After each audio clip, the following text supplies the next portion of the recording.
Hello' everyone, কি খবৰ আপোনালোকৰ জনাবচোন, ভাল লাগিব। আৰু এয়া মই মাংস আধা কিলো লৈছোঁ। ইয়াতে মই তিনিটা পিঁয়াজ কাটি ল'লোঁ।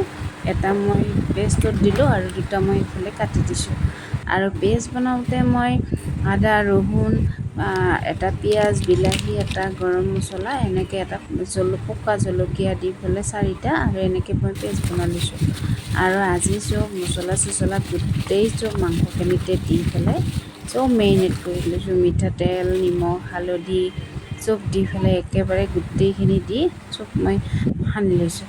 এতিয়া মই ইয়াতে কেৰাহীখনত মিঠাতেল দিলোঁ, 3টা ইলাচি আৰু অকণমান চেনি দিছোঁ, কাৰণ ৰংটো ভাল হ'ব কাৰণে। আৰু এয়া মই মাংস বহাই দিলোঁ। এতিয়া আলুও কাটি দিলোঁ, আলুখিনি। আৰু আজি কিন্তু মই বনোৱা নাই, মই কেমেৰামেন হয়, মোৰ মানুহজনে বনাইছে।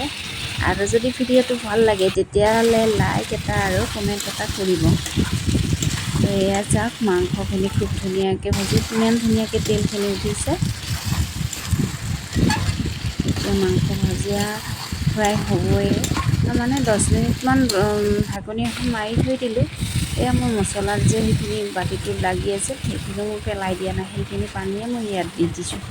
অলপ টাইমৰ কাৰণে এইখিনি মই পানীখিনি দি ঢাকনিখন লগাই দিছিলোঁ। আৰু এয়া লাষ্ট টাইমত মই অলপ পানী দিলোঁ।